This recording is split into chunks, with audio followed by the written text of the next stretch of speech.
In today's video, we're talking about banding goats, the how and the why.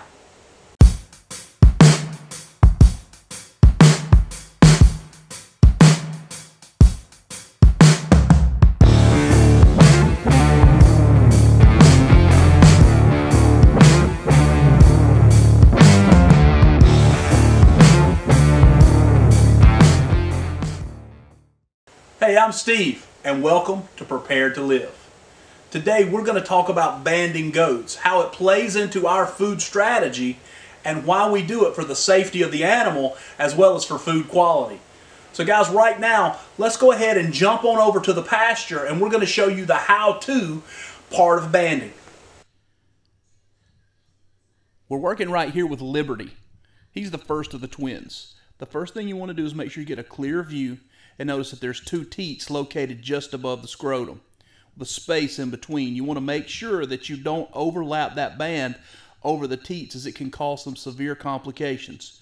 Spread your pliers, pull the scrotum through, then once it's through, just simply slip the band off around the belly, make sure it's secure, and there you go. We're going to look at some other aspects with twin number 2 in this next clip.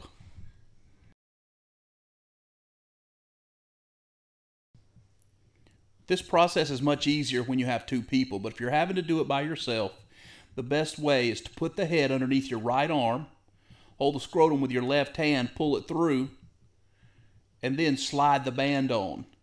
Make sure that you keep the head secure. This will keep him stable, and it will also give him some comfort and not cause him as much trauma. Then once it's secure, you've checked everything, he's not in any pain, that initial shock is worn off now, and then you always want to pick them up, comfort them by giving them a little love, talking to them and scratching them on the head and making sure they know that you still love them. Okay guys, if you've never seen this tool before, this is the tool we used out in the pasture to band the twins. All it is a pair of pliers that when you squeeze, it opens up the band and allows the scrotum to insert. Then you pop the band off around the belly.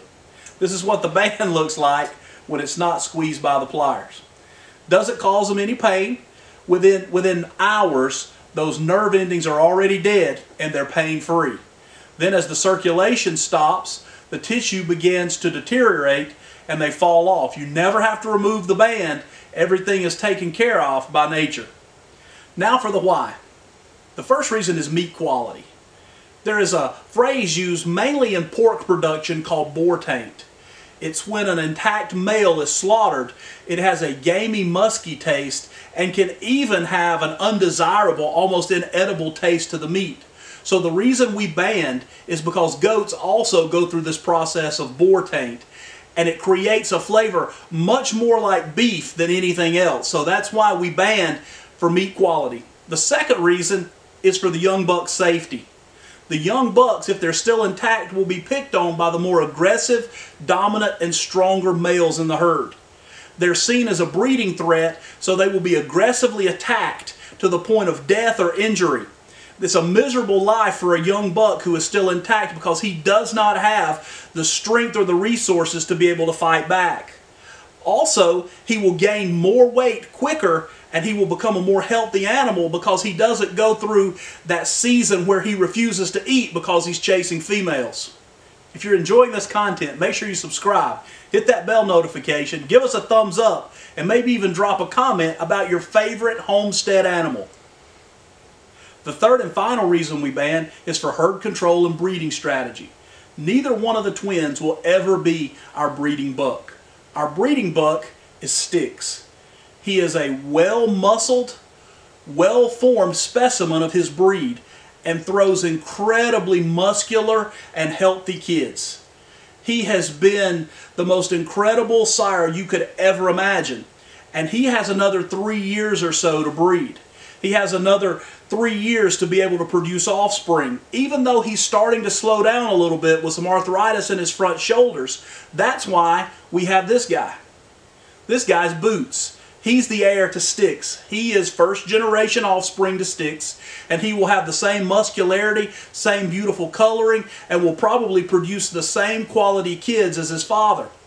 but we don't really need an heir apparent to him now because he will probably be breeding for the next 5 to 6 years.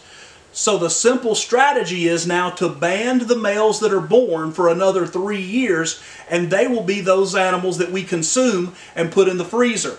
So it's that simple strategy, planning ahead, that we know who to band, when to band, and why to band. When you prepare, you can produce, and then once you produce, you can protect. And that's what we're all about here at Prepare to Live, helping you create a life-proof life. Hey guys, thank you so much for watching this video. If you haven't had an opportunity, go ahead and subscribe, ring that notification bell, give us a thumbs up, and maybe even give us a comment of your favorite homestead animal down in the comments section. Make sure you check out more of our content that's coming soon or that's already here on our channel. Thank you, and from our family to yours, have a great night.